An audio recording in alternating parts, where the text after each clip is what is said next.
بسم الله الرحمن الرحيم السلام عليكم ورحمة الله وبركاته وأنا السلام دمان بهذا جعل وحبرشة halkaad nagula socotaan waa Guulwade channel waa qofka soo gudbina waa Sajiyonis Abuukar Liibaan Ustaad Guulwade waxaan halkaan idin soo gudbin doonaa maanta halqadii koowaad ee maadada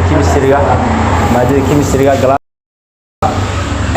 waxaan idin leenahay soo dhawaada maadada chemistry-ga waxaan qaadan doonaa acid and base concepts waa definition gareeyay wada ognahay in la yiraahdo Professor Lori ninka la yiraahdo Lewis acid ninka la yiraahdo Arrhenius waana mid u qeexeeno mid ugu horeysa waxaan ka hormareynaa Arrhenius theory ninka la yiraahdo Arrhenius acid iyo base wuxuu ku qeexaa anagu soo mareen weey ugu gaaban oo definition gareeyay only waxaan leenahay markaas only water B markay ku qasmaan acid wuxuu ku qeexaa ninkan acid wuxuu leeyahay produce H+. sidoo kale acid waxa ku qeexi kartaa is a substance that produce hydrogen ion in solution waxa kala dhigi kartaa acid is a substance that dissolve in water markay B ku qasmaan to produce hydrogen ion in solution sidoo kale waxaan dhigi karnaa marka soo gaabinayno Arrhenius ninka wuxuu dhahay acid waa walax ka markay B ku qasmaan only in water B markay ku qasmaan wuxuu soo saaraa H+ uu soo saaraa waxa uu naqaanaa acid uu naqaanaa sidoo kale base asan waxaan dhihinaa produce wuxuu soo saaraa OH oo mains uu soo saaraa waxaan dhihinaa markaas goortan waa goortu yahay base one acid waxaan dhaanay is a substance that dissolve in water to produce hydrogen ion in solution sidoo kale waxa ku soo gaabsan kartaa acid marka leedahay only in water B markuu ku qasmo wuxuu soo saaraa H+ uu soo saaraa waa theory uu aaminsanaa saynisaanka loo yaqaan Arrhenius sidoo kale waxa definition gareeyay acid iyo base ninka la yiraahdo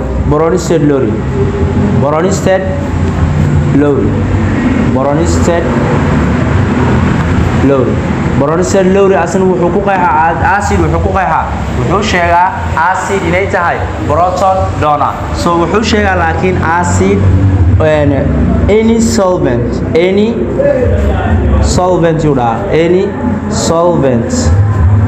markaas wuxuu leeyahay acid wuxuu ku sheegaa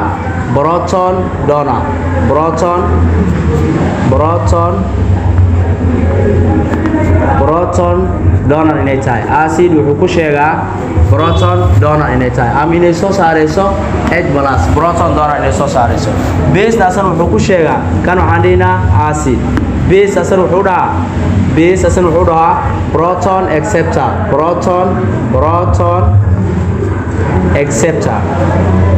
wuxuu noqonaa markaas proton acceptor H+ uu qaadanaa ninka la yiraahdo Bronsted Lowry sidoo kale waxa kale loo fiiriyaa process-kan conjugate acid iyo conjugate base marka la kala bixinayo process noocan la marin doona waa fiiri doona asan waa isla qaadan doona sidoo kale wuxuu leeyahay ninka la yiraahdo wuxuu jira saynisyahan kale Lewis waxa kale jiro Lewis theory ninka la yiraahdo Lewis kan theory asi bixiyay Lewis asan wuxuu dhahaynaa waa wax walibo acidka wuxuu sameeysanaa electron pair uu sameeysanaa acid wuxuu noqonaa acid markuu qeexayo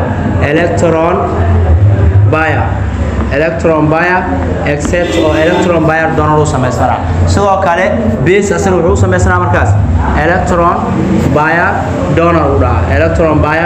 donor sidoo kale base asan wuxuu ku qeexaa proton acceptor base wuxuu ku qeexaa acceptor inuu yahay waxaan soo sheegnay acid iyo base definition kooda inaan bixino acid koodii waxaan ku sheegnay waa saddex saynisyahana definition gareeyay saddex saynisyahan waxay kala ahaayeen nin la yiraahdo Arrhenius ninka la yiraahdo Bronsted Lowry ninka la yiraahdo Lewis acid and base Arrhenius wuxuu dhahaa acid markay sameeysato walax walibo oo B ku qasmaan wuxuu soo saaraa H plus ay soo saareen hadii aan ku definition ka dheereen buuga daraan buuga wuxuu leeyahay acid is a substance waa wala that dissolve markay ku qasmaan in water bio to produce waxay soo saaraan hydrogen ion ay soo saaraan mise waxa kale oo ku soo qeexin kartaa soo kaabsan kartaa acid pure waxa dhigi kartaa only in water b markay ku qasmaan waxay soo saaraan H plus dhigi kartaa definition ka soo gaaban qaadan doontaa summarize kooda sidoo kale bronicellular asan wuxuu dhahaa acid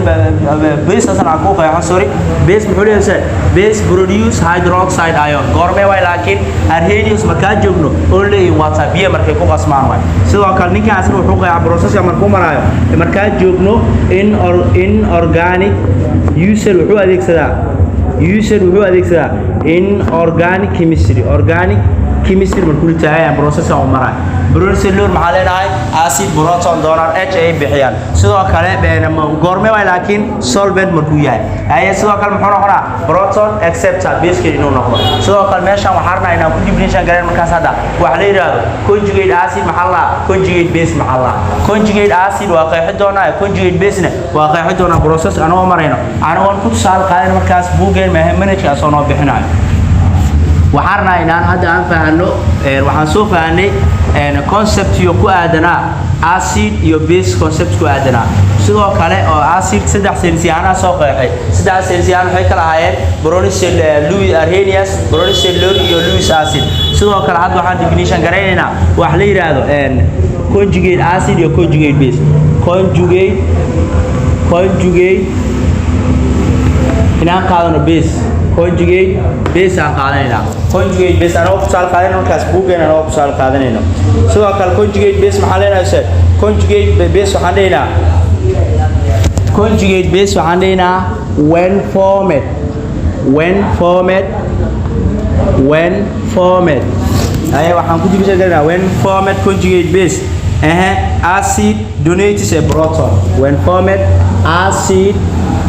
donates a proton acidku markay bixiyaan protono ama hadina conjugate base qeexitaankiisa waxaan ilaahay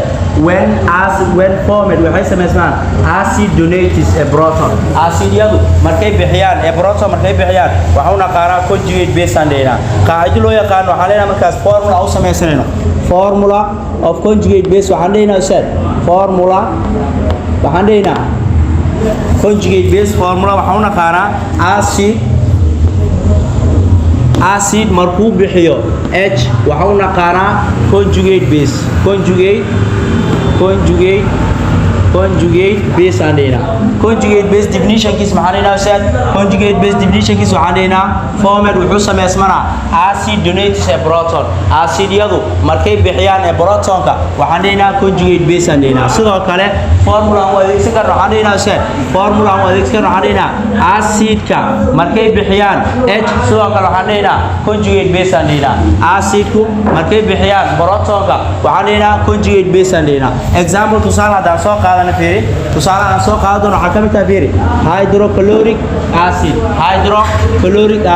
hydrochloric acid qaybta inta markaan taaganahay waa acidyo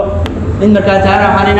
acid iswaay laakiin dhinacan productiga u fiirinaynaayo productive acid markuu yahay qaadadu waxaan ku soo sheegnay acid conjugate base waxaan leenahay acidku markay bixiyaan hal hab hydrogen ama proton markay bixiyaan conjugate base aan leenahay ay markaas meesha ay muxuu noqonaa CMN soo noqonaa H la bixiyay maxay soo haray chlorine soo haray chlorine markuu means uu qaato waxaan leenahay conjugate base aan naqaana sidoo kale waxaan ku kala fahmaynaa conjugate acid conjugate base waxaan kala fahmaynaa hadii meesha hadii H la bixiyo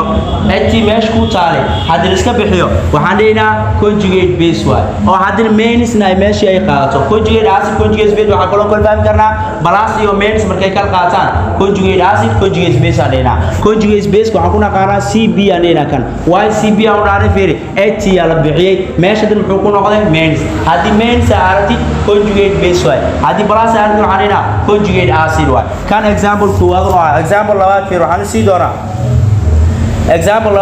doonaa hydrobromic